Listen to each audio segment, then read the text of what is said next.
tout en espérant que vous allez tous bien par la grâce de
pour une surface de 1 mètre carré, nous aurons une affaire de 12,5 blocs. Donc 1 divisé par 0,8 blocs, 0, s'il vous plaît, 1 divisé par 0,08 mètres carrés, ok, ça donne 12,5 blocs. On arrondit à 13 blocs. Donc merci, c'est un point très important à savoir. Et allons-y maintenant du côté de la surface du mur. En fait, avec la surface, on avait déjà calculé la longueur cumulée, ou soit le périmètre de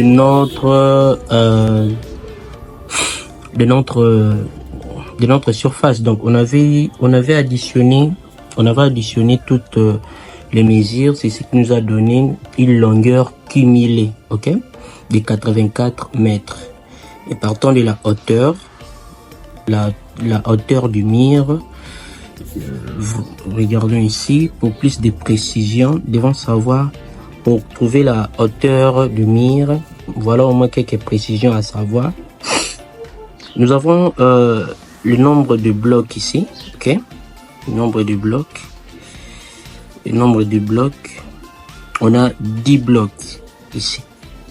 Donc généralement, mais cela dépend d'un projet de construction à un autre. Donc dans notre cas, nous avons pu utiliser 10 blocs avant d'atteindre notre longrine, ok.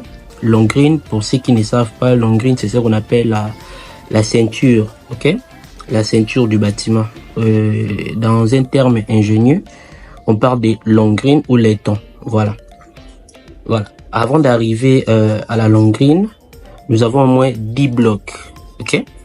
1, 2, 3, 4, 5, 6, 7, 8, 9, 10. 10 blocs qu'on a pu utiliser. Et ces 10 blocs, si nous mesurons, partant de leur hauteur, c'est 20 cm. Donc, nous aurons ici 10 blocs multipliés par 20 cm, ce qui nous donne 200 cm. Ok, nous calculons justement pour trouver la hauteur de notre mur.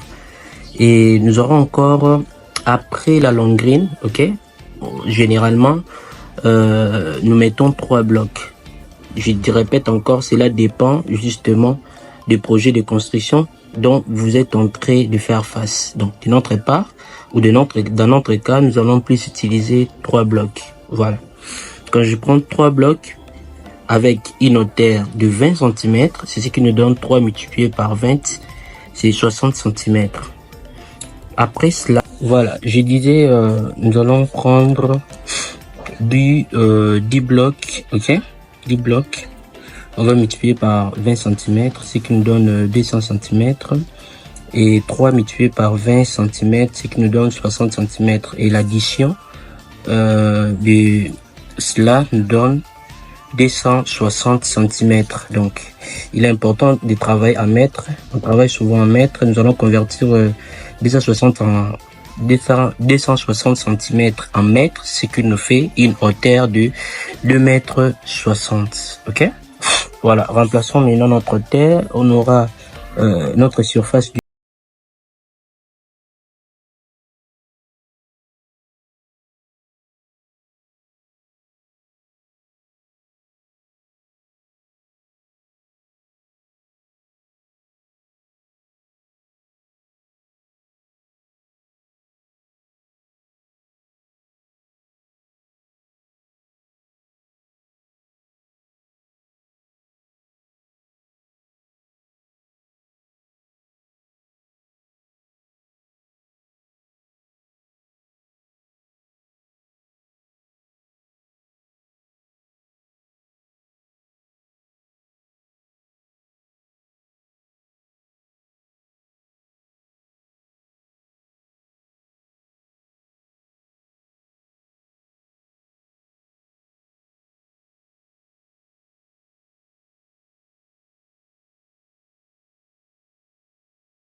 ça me donne une surface de 11,34 mètres carrés. Ok.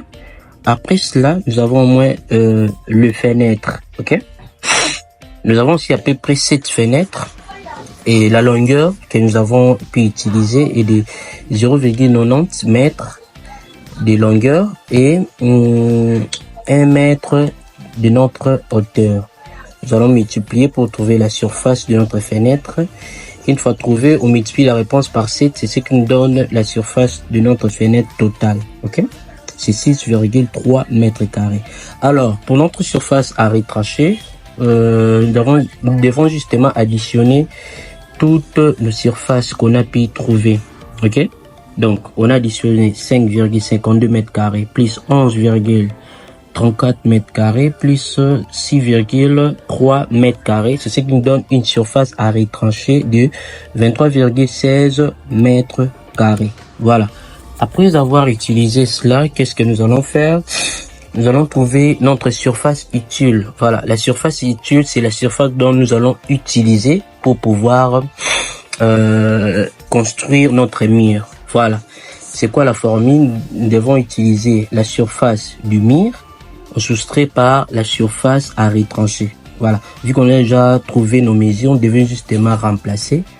On aura 218,4 qui est la surface du mur. On soustrait par la surface à retrancher qui est de 23,16. On a trouvé la réponse qui est de 195,24 mètres carrés. Bon, je vous prie d'arrondir parce que quand on va construire notre mur, il y aura des cassures, il y aura des pertes, il y aura beaucoup de choses. Alors, vous pouvez pas mettre un nombre qui est exact directement, sinon vous serez un faux. Bon, vous allez fouter quoi. Donc, nous allons arrondir 195,24 mètres carrés à 200 mètres carrés. Donc, c'est ça notre surface utile. Voilà. Après avoir trouvé la surface utile, il est important et très facile de pouvoir trouver le nombre de sacs de ciment. Voilà. Pour trouver le nombre de sacs de ciment, premièrement, nous devons d'abord savoir le nombre de blocs. Ok? Alors, pour trouver le nombre de blocs, il y a une formule. On va prendre la surface utile multipliée par 13 plus les 5% de cette réponse. Ok? Pourquoi j'ai mis 13? Parce que je vous rappelle bien que 1 mètre carré, ok, on avait dit ça tout au début. Qu'est-ce qu'on avait dit au début? On a dit pour 1 mètre carré, ok, cela nous donne 13 blocs, ok. Donc, c'est ce qu'on appelle la règle de 3. La règle de 3, l'école primaire. Voilà, une fois je vous avais dit que l'ingénierie et plus l'école primaire. Donc, il faudrait plus savoir des notions de l'école primaire pour pouvoir mieux comprendre d'autres formules et d'autres approches. Voilà. Donc, pour 1 mètre carré, et on avait divisé 1 mètre divisé par la surface d'un mur, ok? Bon, la surface d'un bloc, s'il vous plaît, qui était de 0,08 mètres carrés. Ça nous avait donné 12,5 blocs, on avait arrondi à 13 blocs. Voilà.